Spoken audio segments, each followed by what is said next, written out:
Cuando se calma el bullicio de la ciudad y se van apagando las luces de la casa, se enciende la luz del entendimiento.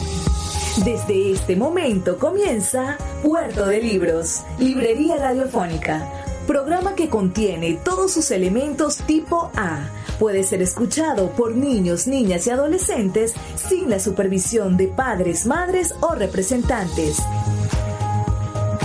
Comienza Puerto de Libros, Librería Radiofónica.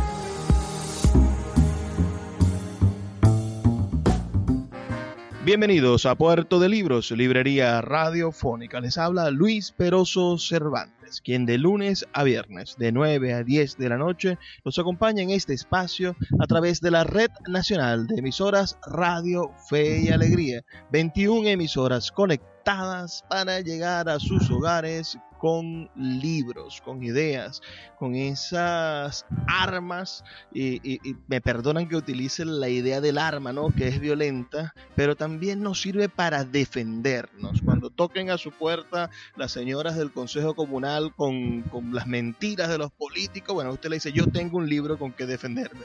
O cuando lleguen a la puerta cualquier persona que no tenga en su alma esa humildad que necesita y que ofrece el conocimiento, bueno, usted puede prodigarle también un poco de la suya, que es esa energía que dan los libros. Por eso, si te encuentras en sintonía, te pedimos que reportes tu sintonía, que nos digas dónde te encuentras, desde dónde nos escuchas, al 0424 672 3597, 0424 672 3597. Hoy estaremos emitiendo nuestro programa número 240 y tendremos un invitado bastante interesante. Estamos hablando con un empresario, un emprendedor del mundo de los libros, también escritor e intelectual, y ya descubriremos también, intentando crear esos nexos que existen entre su profesión y su pasión, que definitivamente son los libros, a lo que se dedica las 24 horas del día. Me refiero al médico, al psiquiatra David Malavé, que está conectado con nosotros desde España vía WhatsApp. ¿Cómo está, maestro? Es un placer de verdad saludarlo. Quisiéramos pedirle un saludo para nuestra audiencia en Puerto de Libros, Librería Radiofónica. Bueno, muy agradecido por tu muy amable presentación, ¿no? Algo hiperbólica, pero agradecido, y bueno, un saludo a toda nuestra gente maravillosa allá en Venezuela, que como bien dices tú, todos los días está luchando y haciendo lo imposible para contener la avalancha de estafa crónica a las que nos tienen sometidos los políticos allá, pero que bueno, gracias a iniciativas como la tuya, como tu programa, como tu actuar cultural, porque tú eres un gran promotor, yo te sigo por la red y veo todo el tiempo lo que allá en medio de circunstancias tan difíciles y llevas adelante y con éxito, y no, nada, que no queda sino decirles a todos que los que estamos afuera seguimos en contacto y los admiramos mucho, tanto a ti como a todo el público que te escucha en Venezuela y a toda la ciudadanía venezolana. Bueno, vamos a intentar hacer primero un recorrido biográfico para entender cómo llega a convertirse David Malavé en el fundador de la librería Cálatos y de la editorial Cálatos, que hoy es una editorial venezolana que edita en España, que es más o menos el concepto maravilloso que ustedes pretenden, que ustedes llevan autores venezolanos, ideas venezolanas al gran público del libro español. Y lo dicen sin resquemores, que representan a nuestro país, y eso nos llena también a nosotros de orgullo. Vamos a preguntarle por el año de su nacimiento, 1963. O sea, que sus primeros recuerdos están en esa Venezuela de los años 60, en esa Venezuela de Raúl Leoni y de Rafael Caldera primero.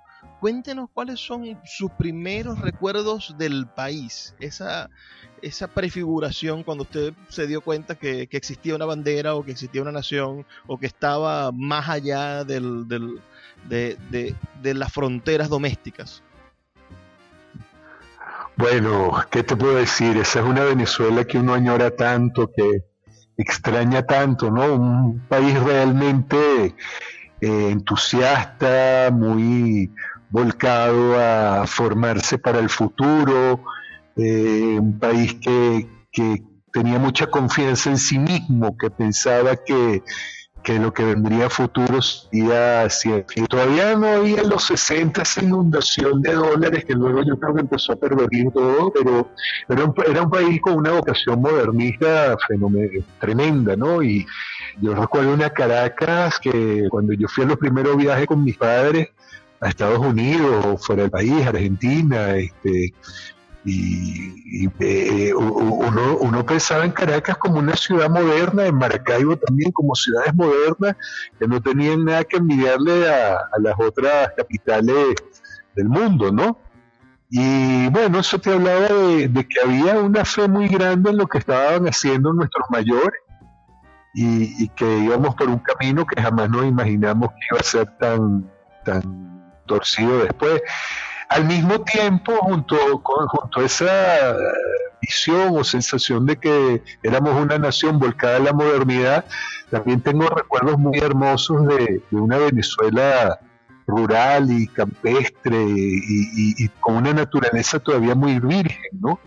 Yo recuerdo que íbamos mucho a las playas de Cata y de Choroní, así como paradisíacas, era una cosa que uno no veía en otro lugar del mundo, ¿no?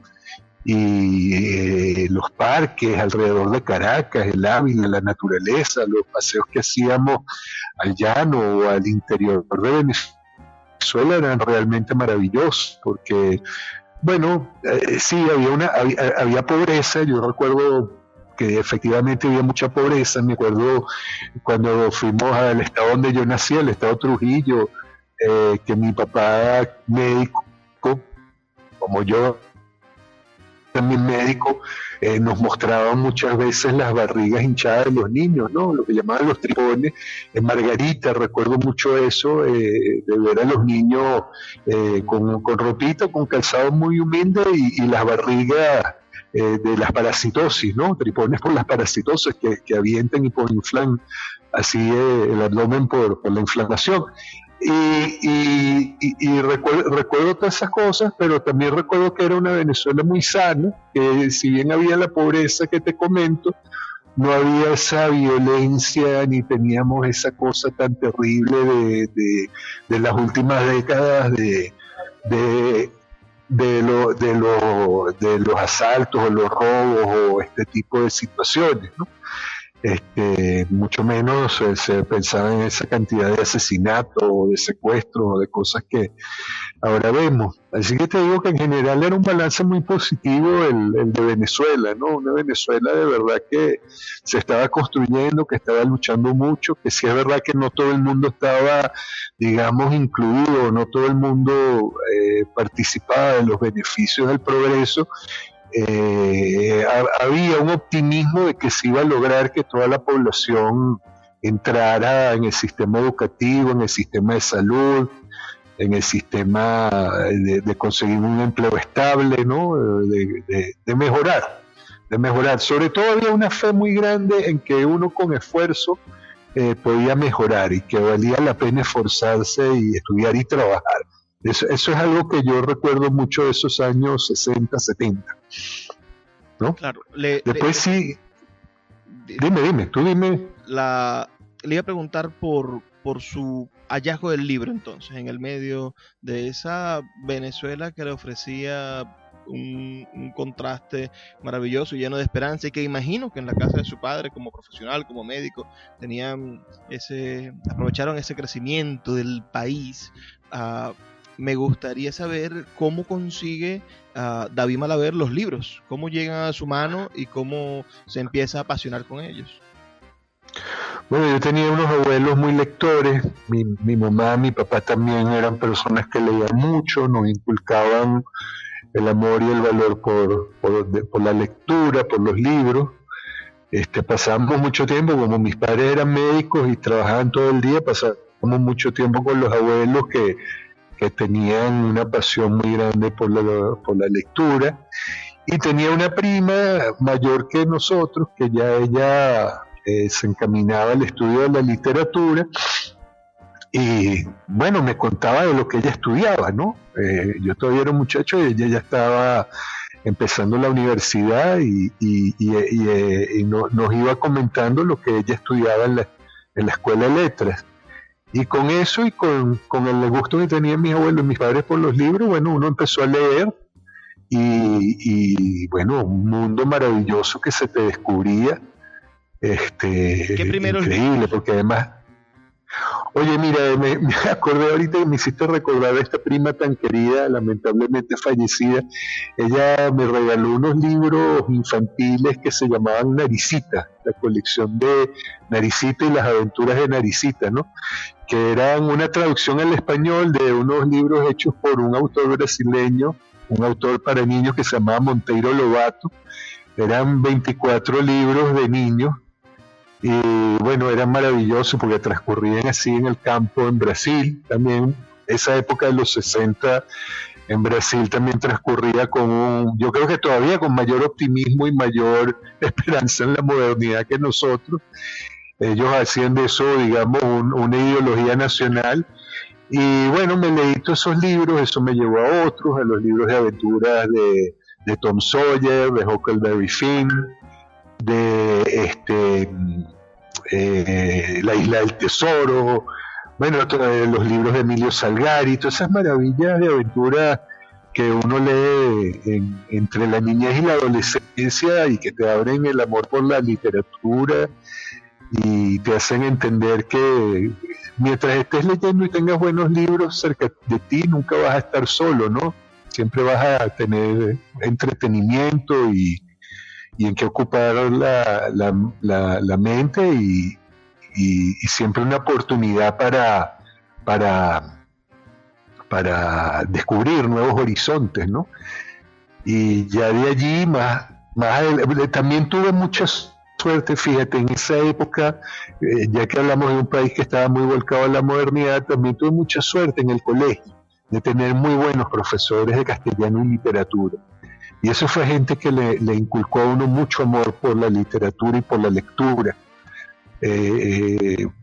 No creo que hoy en día eso ya no existe o poco, pero la verdad que yo tuve maravillosos profesores de castellano y literatura que bueno, mira, desde doña Bárbara, Carte entonces con aquel entusiasmo que tenían los educadores de esa época, la literatura de gallegos y hasta me acuerdo aquel bodrio que nos metían en los colegios a todos de María de Jorge Isaac, pero claro, cuando te lo explicaron, dime. Bueno, no, tengo que interrumpirlo porque vamos a hacer una pequeña pausa para escuchar los mensajes de Radio Fe y Alegría, estas campañas que intentan también crear un poco de conciencia con la pasión que tienen los maestros de Fe y Alegría y que el IRFA, el Instituto Radiofónico de Fe y Alegría, intenta también propagar los maravillosos valores de una educación desde el trabajo comunitario. Vamos a hacer una pequeña pausa de 2 minutos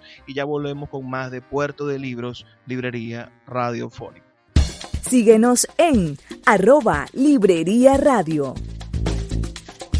My dad works in B2B marketing. He came by my school for career day and said he was a big ROAS man. Then he told everyone how much he loved calculating his return on ad spend. My friends still laugh at me to this day. Not everyone gets B2B, but with LinkedIn, you'll be able to reach people who do. Get a $100 credit on your next ad campaign. Go to linkedin.com/results to claim your credit. That's linkedin.com/results. Terms and conditions apply. LinkedIn, the place to be, to be. El poeta Luis Peroso Cervantes le acompaña en Puerto de Libros, Librería Radiofónica, por Radio Fe y Alegría, con todas las voces. Seguimos en Puerto de Libros, librería radiofónica. Me encuentro conectado a través de WhatsApp.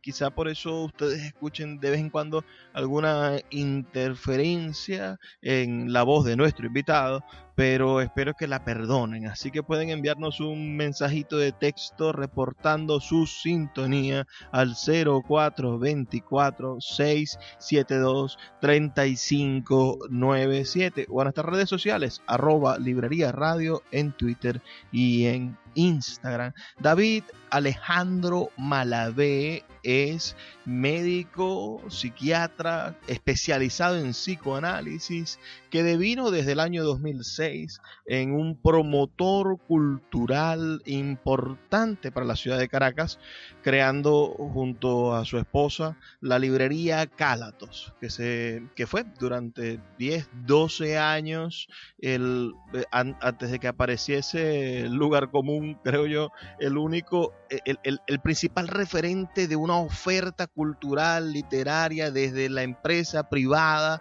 generando alternativas de desarrollo para presentaciones de libros, para actividades constantes, con un café bellísimo y con una manera de crear un ecosistema para el libro que por sí solo el espacio fuese un elemento de promoción de la lectura, además de los planes que se desarrollaban.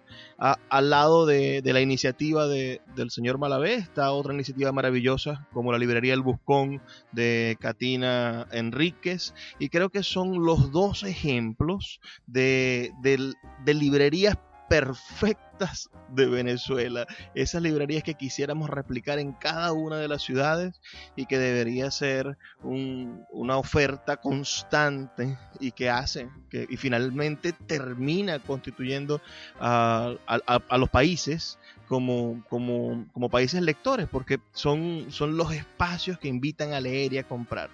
¿Cómo David Malavé pasa de ser un psiquiatra, un estudioso también, bueno, de esa disciplina, un estudioso también social, porque los psiquiatras y los psicoanalistas son científicos sociales, además de la ciencia natural que le ofrece la medicina, pasa al mundo de los libros y a ser emprendedor en ese mundo? Bueno, mira, yo tenía una visión bastante pesimista de lo que nos pasaba en Venezuela, ¿no? Y pensé que tarde o temprano íbamos a tener que radicarnos afuera. Y le metí mucha cabeza al asunto y dije, bueno, si yo me tengo que emigrar, ¿qué haré, no?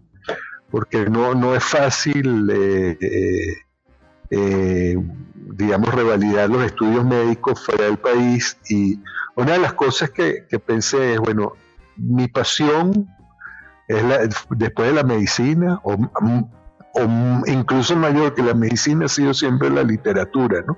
Y la lectura. Incluso yo cursé algunos semestres de la escuela de letras, iba mucho, yo me iba a veces del hospital, salía del hospital y me iba ahí mismo en la UCB a la maravillosa escuela de letras de la UCB, a las clases, y a escuchar a grandes maestros como López Pedraza, o como Jaime López Sanz, o como María Fernanda Palacio, ¿no? Y después volví al hospital porque tenía guardia. Entonces, pensé mucho que si emigraba me iba a dedicar a los libros. Y bueno, en un momento dado todavía podíamos hacer muchas cosas en Venezuela. Hicimos la librería, como te digo, bueno, veníamos a España, llevábamos libros para allá, importábamos. Se nos ocurrió ese modelo de hacerlo con un café, y la verdad que en ese espacio tan maravilloso de los galpones, habiendo tenido la fortuna de ver en otros países librerías, se nos ocurrió pues hacer esa terraza, aprovechar ese maravilloso clima nuestro tan sabroso, que uno se puede estar en pleno enero o diciembre bajo la mata de mango revisando un libro y disfrutando un café, mientras aquí hoy a 30 de octubre ya nos estamos congelando. Entonces hay que ver las maravillas y las bondades de un país como Venezuela, ¿no? Y nada, se fue armando el concepto y fue muy exitoso, ¿no? Muy exitoso, y la verdad que bueno, sí, es verdad, ya había referentes muy importantes como el Buscón, o como la librería Lectura, o como la librería Suma, pero digamos que quizás la originalidad fue, aparte de la buena selección, sumarle el café y ese otro aspecto, digamos, de hacer de la librería no solamente una venta, sino un lugar de encuentro con la gente, ¿no? De que hubiera un espacio para sentarse a hablar, para disfrutar, para hablar con los autores, hacer la presentación y un poco entretenerse uno también con el diálogo, ¿no? Con la buena conversa. Eso yo creo que me viene del psicoanálisis. Al fin y al cabo, la buena conversación es muy sanadora, y la amistad también. Y bueno, mira, los vínculos son muy, muy grandes, porque el psicoanálisis trata de una conversación profunda con un otro, y de una narrativa que tú mismo haces de ti a un otro que es el psicoanalista, y un poco la narrativa funciona como terapia, o lo que tú puedas escribir funciona también terapéuticamente, y de allí venía mi chiste de que la librería era una comunidad terapéutica, y en medio de la crisis económica la lectura una especie de terapia, lo que llamamos la biblioterapia, entonces la libroterapia, ¿no? Y esas eran las actividades un poco que yo decía, bueno, aquí estamos en plan de comunidad terapéutica, y aquí todos están bienvenidos a leer, porque como es muy caro psicoanalizarse, vengan la lectura que es más económica, ¿no? Y bueno, por ahí van un poco los tiros, que la narrativa de tu problema también tiene que ver con la narrativa que tú puedes encontrar en los autores, o lo que dicen los otros autores, que al fin y al cabo no es sino escribir sobre tu vida. Dime que te interrumpo, que si no paro de hablar. Sí. El problema aquí es que WhatsApp tiene como un breve delay de tiempo, de entrega de los mensajes. Quizá eso dificulta la posibilidad de hacer las entrevistas. Ciertamente a mí me maravilla el resultado de Cálatos. Cálatos es sobre todo una de las librerías más grandes en espacio. Es verdaderamente el local, creo que es el local de la librería más grande que bueno, dejando por fuera la pulpería del libro, ¿no? Que es como un galpón, pero librería como centro cultural, creo que es uno de los espacios más grandes que he visto como librería. Y la manera en la que ustedes generaron el espacio de comodidad, muebles dentro, el café con esa terraza que verdaderamente es hermosa, y donde hemos compartido momentos memorables. Ahora, esa idea que usted acaba de soltar, donde el lector, el que va a Cálatos, va a entregarse a una terapia psicológica, psicoanalizando ya con la experiencia que tuvo usted, más de 10, 12, bueno, desde 2016 a casi 15 años en la gestión del libro venezolano. ¿Cómo podría usted, o qué tipo de neurosis desarrollan los lectores venezolanos? ¿Cómo es el lector de Caracas? Bueno, mira, te diré que, bueno, yo creo que ahorita la angustia neurótica de cualquier lector en Caracas es que no hay mucho, porque es muy difícil enviar al país, ¿no? La mayoría de las exportaciones al país no se dan por la situación económica nuestra. Entiendo yo que a medida que se ha como dolarizado la economía, ya empiezan a aparecer más libros, porque ya puede haber un referente en cuanto a precio o en cuanto a costo, ¿no? Pero también el que produce el libro tiene que poder cubrir los gastos, ¿no? Si no, es imposible. Esa diría yo que es la principal angustia, pero te voy a contar algo. Yo creo que el lector caraqueño, el lector venezolano en general, le estamos hablando a todo el país, yo desde afuera he aprendido a valorarlo mucho. Me parece mentira, pero es un lector ¿sabes que hay como este mito de que los países cultos de América Latina son Argentina, Uruguay, el Cono Sur y México? Y yo me he encontrado de verdad, viviendo en el exterior, que el venezolano es una persona muy preparada, muy leída, con muy buen gusto por la buena literatura. Incluso, me atrevo a decir, es muchísimo más crítico y más exigente que muchos lectores de acá, de España. Te puedo comentar algo, que cuando yo todavía vivía en Venezuela y vendíamos mucho para acá a España, porque tenemos una hija acá que ya con niños y todo eso, casada aquí, veníamos y aprovechamos para hacer compras de libros para llevar a Venezuela, y los mismos exportadores españoles se asombraban de la calidad de los títulos que llevábamos a Venezuela. Me preguntaban, a veces cuando yo venía y compraba poesía, me decían, pero ¿y la gente se lee todo eso? Porque aquí en España no se vende la poesía. Aquí en España ya nadie compra poesía. Yo le digo, mira, tú no sabes la locura que hay en Venezuela por la poesía. De hecho, es un país que lee mucha poesía y escribe muy buena poesía. Y eso lo ves pues reflejado en los premios que venimos acumulando en los últimos tiempos, como el premio reciente de Yolanda Pantin. O sea, es decir, en la calidad de la poesía de ella, más todo un cúmulo de trabajo, tanto de lectores de poesía como de escritores de poesía, que se va sumando y que hace una masa de gente muy crítica respecto a una lectura tan difícil como la de poesía, ¿no? Lo mismo en narrativa. Yo a veces veo que aquí en España las librerías sí venden bestsellers, así como para entretenerte, pero tú muchas veces no encuentras que haya una venta grande de libros ya de una literatura más profunda o más elaborada, o más arte, ¿no? Más literatura como arte. Que sin embargo nosotros en Cálato se nos vendían, por decir, Hermann Broch y La muerte de Virgilio. Yo me llevaba 5 y 5 se vendían y me quedaba corto y tenía que pedir a España más. Y los españoles asombradísimos de que, oye, pero estás pidiendo más de este libro aquí en España no se vende. Entonces...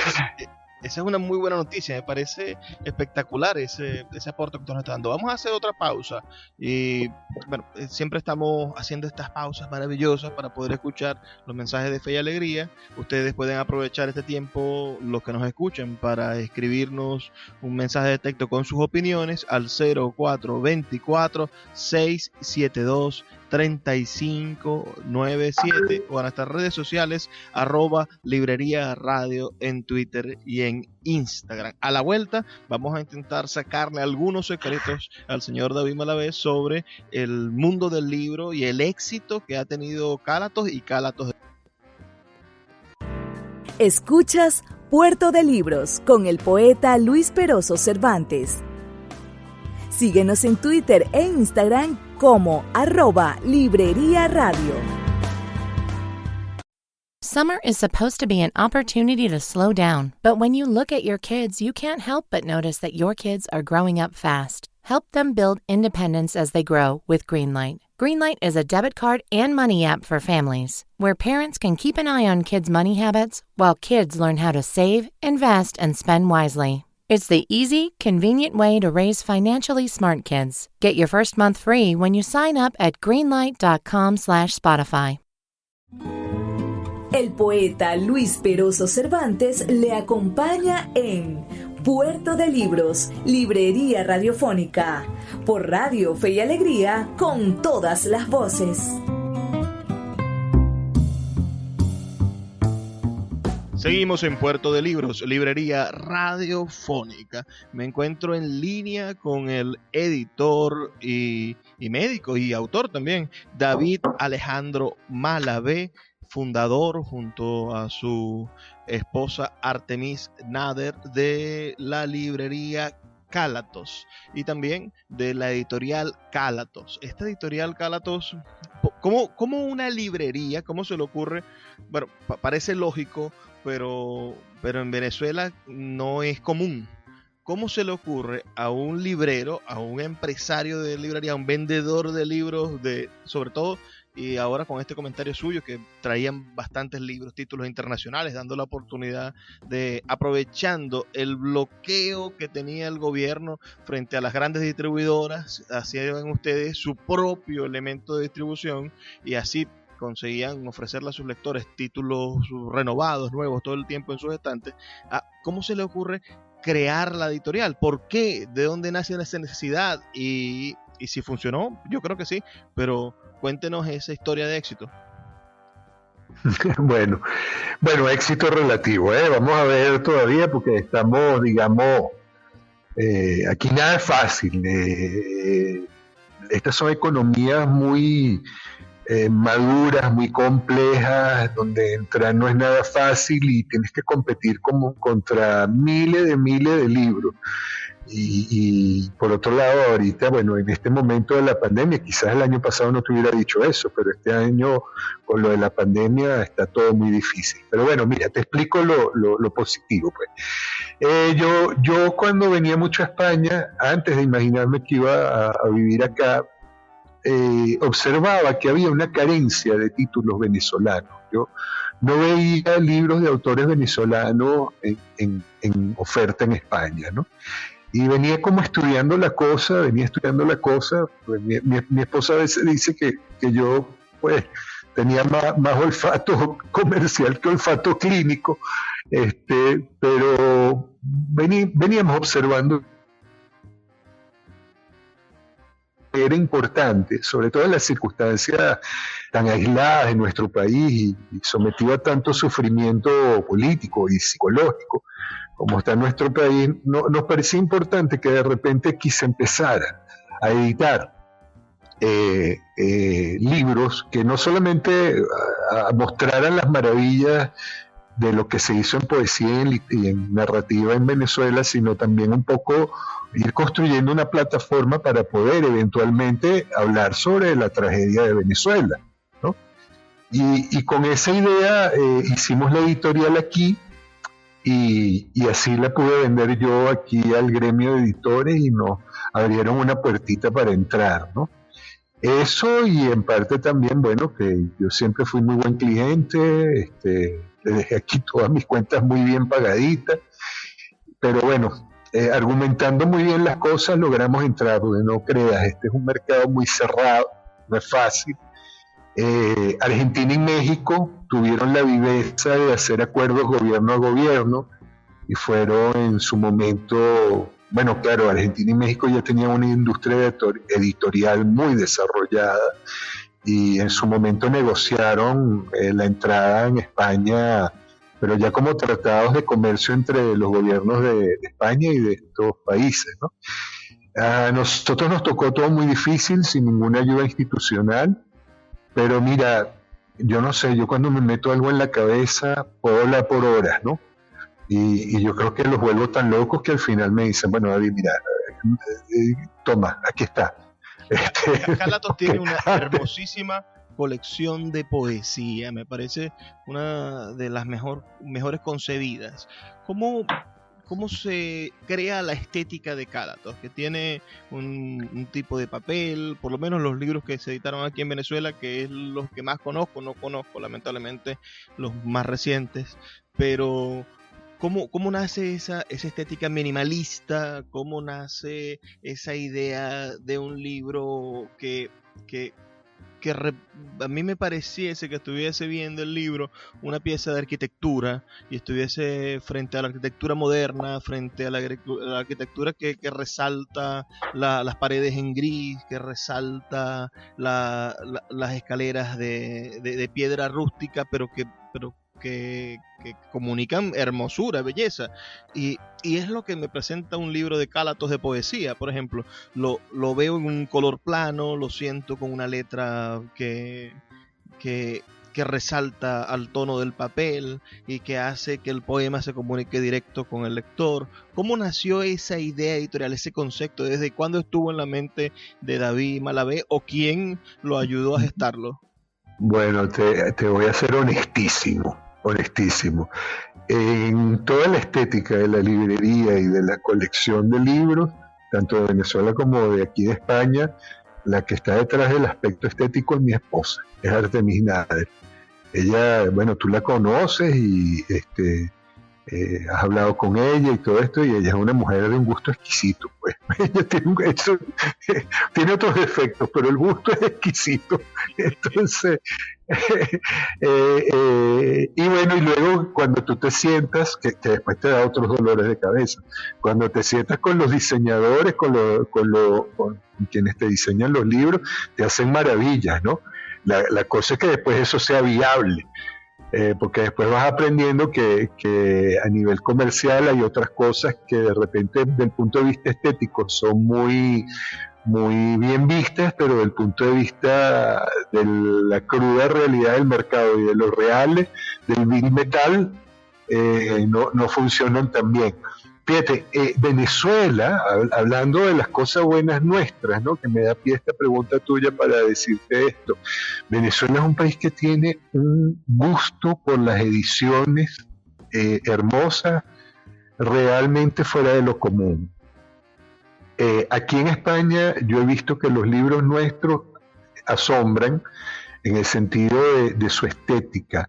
Sin embargo, no les va muy bien porque ellos están acostumbrados a otra cosa. Este es un país muy austero, este es un país que fue durante mucho tiempo muy pobre.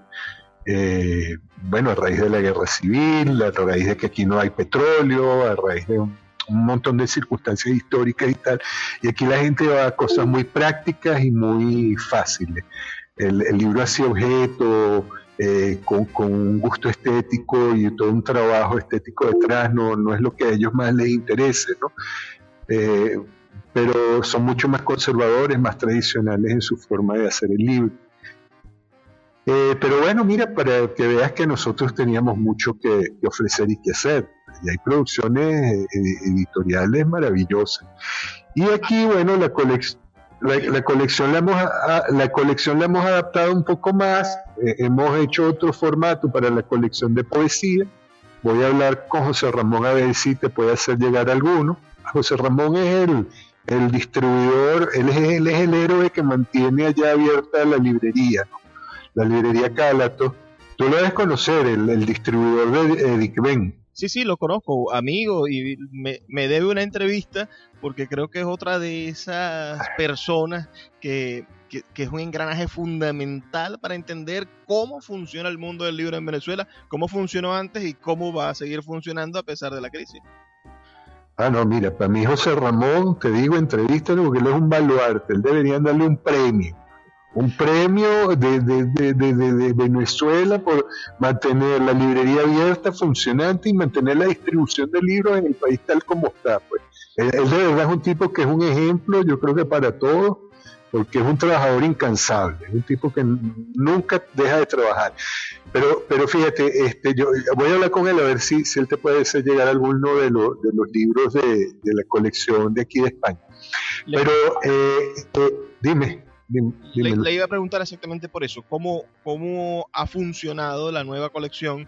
¿Cómo ha recibido el público español los libros? ¿Y desde cuándo Cálatos decidió dejar de editar en Venezuela y dedicarse a hacerlo en España como editorial venezolana? Bueno, comienzo por allí. Eso lo decidimos cuando ya nos instalamos aquí a vivir. Yo tuve la suerte por mi madre que me pude hacer ciudadano italiano, entonces podía vivir aquí en Europa, podía vivir en España y podía constituir una empresa y hacer toda una serie de cosas como la editorial. Decidimos empezar a hacerlo acá porque por un lado veíamos la necesidad de que se conociera a los venezolanos afuera, por otro lado yo veía venir la gran crisis esta en la que está sumida el país y pensé, oye, tenemos que tener afuera una ventana para podernos comunicar, para poder decirle al mundo lo que nos está pasando. Por decirte, el libro que hizo Carol Prunhuber sobre las víctimas que causó la represión del 2017, ese libro se pudo hacer porque se hizo afuera. Eso era imposible pensar que se hiciera en el país. Tampoco en Venezuela, en medio de la crisis de hiperinflación y de devaluación diaria, pues tú con una imprenta puedes calcular precios, calcular costos. Tampoco se puede exportar o enviar al exterior. Entonces yo de alguna manera entendí claro, o me quedó claro que el negocio había que mantenerlo afuera, siempre con la idea de poder apoyar a nuestra gente y poder apoyar a nuestro país. Y bueno, es lo que hemos ido haciendo poco a poco, ¿no? Dime. Vamos a hacer otra pausa, maestro, pero antes me gustaría reconocer de verdad la labor de rescate que ustedes han hecho por poetas venezolanos, ¿no? Me llama la atención el caso de la publicación de los libros de María Antonieta Flores, por ejemplo, una gran poeta a la cual sé que a ustedes los une una amistad especial, y el encuentro con textos, como usted dice, que no habían podido ser publicados en otro espacio. Por ejemplo, ese Sangre y Asfalto, que además puedo darme cuenta de que ustedes tuvieron la oportunidad de traducirlo hasta otros idiomas para distribuirlo a través de las plataformas como Amazon, etcétera. A mí me parece que el trabajo de rescate, de desarrollo de la literatura venezolana, de potenciarlo en el extranjero, creo que son las piezas que hacen falta para la construcción de la nueva realidad de Venezuela, de una realidad donde el empresario no sea demonizado, donde el emprendedor no sea el enemigo, porque aún usted camina por allí y ve a alguien montando un negocio y dice, ya quiere hacerse rico, pero si lo que queremos es producir, generar trabajo, generar bienes para el país, y el futuro necesita a hombres como David Malavé, necesita empresas como Cálatos, editoriales y librerías, y necesita iniciativas que todos podemos hacer. David Malavé existe, señores, es un venezolano que ama a su país y sigue escribiendo y pensando por él, y cada uno de ustedes que nos está escuchando también podría desarrollar, seguir el ejemplo claro, público, que es Cálatos. Vamos a hacer una breve pausa de 2 minutos y ya volvemos con más de Puerto de Libros, Librería Radio. Escuchas Puerto de Libros con el poeta Luis Peroso Cervantes. Síguenos en Twitter e Instagram como @Librería Radio. El poeta Luis Peroso Cervantes le acompaña en Puerto de Libros, Librería Radiofónica, por Radio Fe y Alegría, con todas las voces. Seguimos en Puerto de Libros, Librería Radiofónica. Tengo una llamada de 5 horas de diferencia.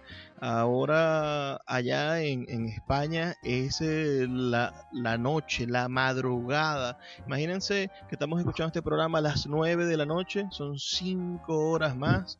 Estamos en otro día, en el otro lado, en el viejo continente, en la madre España. En Madrid se encuentra David Malavé. ¿Cómo está la comunidad venezolana española? Fue sorprendente la imagen de Guaidó llegando a España y esa plaza repleta de personas. Eso era algo insospechado. Esa fotografía habla de la cantidad de venezolanos que se encuentran fuera, del dolor, de la diáspora, del encontrarse huérfanos de nuestra nacionalidad, y algo que a los venezolanos no les sucedían. Pero usted, que tuvo la oportunidad de conocer España, de vivir casi allá, de recurrir a ella constantemente antes de la diáspora, del boom de los venezolanos como sirios, ¿no? De los venezolanos desperdigados por el mundo. ¿Cómo está ahora esa comunidad venezolana? ¿Existe? ¿Está unificada? ¿Se pueden crear proyectos como Cálatos a los que ellos se convoquen? ¿O por el contrario son ariscos e intentan no asociarse? ¿Cómo funciona eso? Bueno, mira, yo en general te diría que somos muchísimos, cada vez somos más. Creo que paró un poco el flujo migratorio por este asunto de la pandemia, pero lo primero que notas en una ciudad como Madrid o en otra ciudad grande como Barcelona, pero incluso en las ciudades pequeñas, es la presencia del acento venezolano, ¿no? Mira, hay un grupo que está pues muy bien porque tenían dinero y viven bien acá, pero la inmensa mayoría no, la inmensa mayoría te digo que hay gente que vino aquí a trabajar, a sudarse la vida, ¿no? Muchos muchachos jóvenes, muchísimos jóvenes, a mí me asombra, sobre todo cuando hubo la gran represión y la persecución contra los estudiantes, muchos de su cuenta o por sus padres se vinieron para acá, ¿no? Y trabajan aquí en lo que les toque y en lo que les salga. O sea, aquí tú te encuentras con un venezolano que está dispuesto a todo, que está dispuesto a trabajar en lo que haya. Y entonces encuentras esta cantidad de chicos que están trabajando en delivery, o que están trabajando como camareros, o están trabajando como libreros, o en lo que toque. Yo digo que toda esa generación va a ser la que va a tener la moral y la fuerza espiritual para reconstruir la nación, ¿no? Son gente que lo está pasando duro, que pasan frío, que pasan necesidad, que han perdido mucho de las buenas condiciones que tenían en su país para estar aquí pues en condiciones más difíciles, pero bueno, seguros, ¿no? Por lo menos sin que te estén matando un guardia nacional o sin que te manden preso o que no los maten, ¿no? Pero digo yo que toda esa gente es la que logrará integrarnos y logrará transformar el país.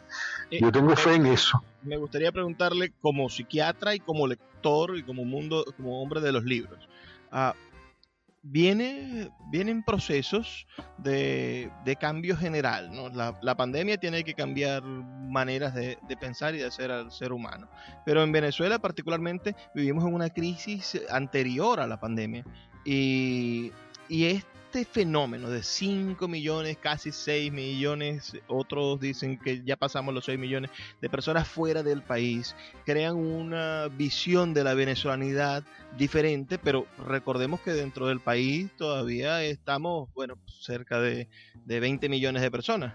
Entonces, ese contraste para el futuro, ¿cómo podríamos hacer para conciliar, pensando en la necesidad de conciliar, sobre todo conciliar las narrativas? ¿Cómo podríamos conciliar, quizá desde la literatura, pero la respuesta como psiquiatra me interesa, conciliar al país que debemos construir todos? Porque la diáspora, cuando regrese una parte, posiblemente regrese el 50 o el 40% de las personas que están fuera del país, pero eso son 2 millones y medio de personas, que es significativo, y con sus familias. Y ¿cómo hacer para conciliar esas versiones de país y que ese trauma no sea un choque? Es decir, para que no haya rupturas, para que no hayan enfrentamientos que fracturen mucho más la venezolanidad, que ya está fraccionada entre socialistas y opositores, entre adecos y voluntad popular, etcétera, que todo parece que estuviésemos en fragmentos. ¿Cómo hacer para conciliarlo todo? Si hay una respuesta, si usted la tiene, si la ha vislumbrado. Mira, yo no tengo la respuesta, pero qué casualidad que me hagas esa pregunta, porque yo en estos días estaba pensando en ese tema. Es increíble, estaba pensándolo y me acordé mucho de algunas películas que transcurren hechas o que transcurren en Argentina o en Chile. Tú sabes que en el Cono Sur se dieron estas dictaduras de otro signo, pues se dieron dictaduras militares de derecha, no la que tenemos nosotros, pero sí de signo de la derecha, ¿no? Durante los años 70. Y eso implicó una diáspora muy grande, porque tuvieron que emigrar muchísimas personas, para resguardar su vida, su integridad, etcétera. Tuvieron que irse, ¿no? muchos llegaron a nuestro país. Venezuela fue como una especie de paraíso de madre para toda esta gente que venía del cono sur, huyendo, ¿no?, de la brutalidad de las dictaduras que vivían. Y luego, cuando vino, digamos, el deshielo, cuando vino la transición, yo recuerdo una película argentina. Mira, no me acuerdo el nombre, estaba acordándome de estos días, ahora que me preguntaste lo que me preguntaste, era porque trataba de acordarme cómo se llamaba la película, que eran argentinos que regresaban y argentinos que estaban allá y el choque que había entre ellos, ¿no? También recuerdo una muy famosa chilena donde unos exilados volvían y se reencontraban con los compañeros del Partido Socialista Chileno, que fue perseguido por Pinochet, y entonces el choque, ¿no?, que había entre los que estaban afuera y los que estaban adentro, y los de adentro pensaban que los que estaban afuera lo habían pasado muy bien. Y, las películas tenían que ver con todo eso, pero te juro que no me acuerdo ni el nombre, me acuerdo de escenas, ¿no? Y decía, pasaremos nosotros por esto mismo. Y mira cómo me cae hoy tu pregunta, y bueno, yo me imagino que sí, que en algún momento volveremos, o volverá mucha gente, y habrá como todo un proceso, ¿no? Y tendrán que reencontrarse esas dos Venezuelas y tendrán que seguir adelante. Ahora, ¿qué creo yo? Que seguimos siendo venezolanos, seguimos todos cargando, los de afuera y los de adentro, con esa Venezuela que todos soñamos, y estará allí la literatura para reunificarnos, estará el cine para reunificarnos, estará ¿cómo se llama?, la gastronomía para reunificarnos, y una cultura que todos compartimos, ¿no? Ahí tendremos que llegar a un entendimiento y ver cómo volvemos todos a ser un mismo grupo. Por otro lado, esto es una cosa que yo le he escuchado mucho a sociólogos como Tomás Páez y otra gente, que hablan de que esta diáspora también trae cosas al país muy buenas, porque fíjate, que nos tuvimos que ir, entonces bueno, ya está Cálatos afuera, ya hay una editorial afuera, a la hora de una mejor situación del país, bueno, ya tenemos afuera, digamos, una cabeza de playa, ya sería más fácil. De repente yo sueño con que un día tengamos una librería con apoyo institucional, con apoyo del Estado, que tengamos una librería que no es que exhiba los libros que hace Cálatos, que pudiéramos aquí en Madrid tener una gran vitrina de toda la producción bibliográfica venezolana. ¿Te imaginas? Que pudiéramos tener todos los sellos que se producen en Venezuela en una librería aquí, como lo tiene México o como lo tiene Argentina. Entonces, Argentina con argentinos que están aquí, que han construido a lo largo de ya 30 años espacio para las ediciones argentinas, ¿no? Con las uñas y tal, pero lo han hecho. Y México, porque bueno, México es un país que funciona con una política cultural de Estado admirable, ¿no? Se han comprado aquí en pleno Madrid un palacete del siglo XVIII, lo han acomodado y han hecho un centro cultural mexicano que no te quiero contar, pues, pero digo yo que eventualmente algún día los venezolanos acá convenceremos a un futuro, espero, gobierno de transición. Pensemos en el otro escenario. La situación política no cambia, es decir, el partido que está en el gobierno, el PSV, continúa gobernando 20 años más. Venezuela no ha caído en estos últimos 5 años de la diáspora, no ha caído en los diálogos de odio que se sembró en Cuba. Es decir, en Cuba los que se iban eran gusanos, y los cubanos que estaban en la isla odiaban a los mayamenses, y los Miami odian a los cubanos de la isla. No sucede, y ojalá nunca suceda. ¿Cómo generar diálogos, cómo generar puntos de encuentro entre la comunidad venezolana y el extranjero, que si continúa el PSV en el poder, posiblemente continúe creciendo, lleguemos a 10 o 15 millones de venezolanos en el extranjero? No sé, ¿cómo generar esos diálogos? Pensándolo como editor. Conchale, me vas a seguir a un psiquiatra, porque si tú dices que dentro de 20 años no hay cambio. Pero bueno, mira, sí, hay que prepararse para todo. Yo pienso que Una idea que me surge de escucharte es mantener la editorial, porque en la medida que se mantenga la editorial habrá un espacio para que los venezolanos de adentro se puedan expresar afuera, ¿no? Ver cómo se invierte el flujo también, cómo podemos empezar a colocar lo de afuera de adentro. Ya hubo una primera oportunidad porque una empresa de transporte me dio la oportunidad de mandar nuestros libros para allá. Y lo otro que se me ocurre es, ojalá podamos construir ese espacio de una librería acá. Yo no lo he hecho, te voy a decir, por dos razones. Una, porque eso es aquí muy costoso. Es decir, aquí los infartos no son en bolívares que se evalúan todos los días, aquí los infartos son en euros, ¿no?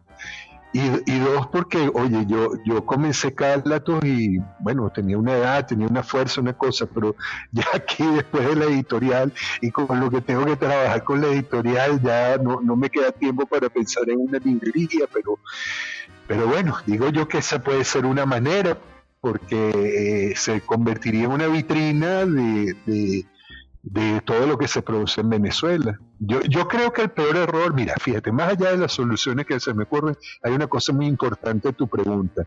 Lo que no podemos caer es en el error de dejarnos dividir entre los de afuera y los de adentro. Porque esta gente ha sido muy hábil para dividirnos, ¿ves? Y ha sido perfecta en su capacidad de ponernos a pelear entre los venezolanos. Fíjate, al punto tal de que tienen a la oposición desunida y peleando y fracturada y discutiendo entre ellas. Yo creo que en la medida en que no aceptemos la trampa de que los que se fueron ya no son venezolanos, o los que se quedaron son unos pendejos que no se atrevieron a irse, mientras no dejamos que siembren ese odio, vamos a ir por buen camino y ya veremos. Bueno, señor David, disculpe, se me fue el tiempo, ya tenemos que terminar la entrevista. Agradezco muchísimo su participación, su apoyo, habernos dado esta oportunidad de escucharlo. También a los que nos escuchan, agradezco sus comentarios. Pueden enviar sus comentarios finales al 0424-672-3597 o en nuestras redes sociales @librería radio. Debemos despedirnos y para eso les dejo el ruego de todos los días. Por favor, sean felices, lean poesía.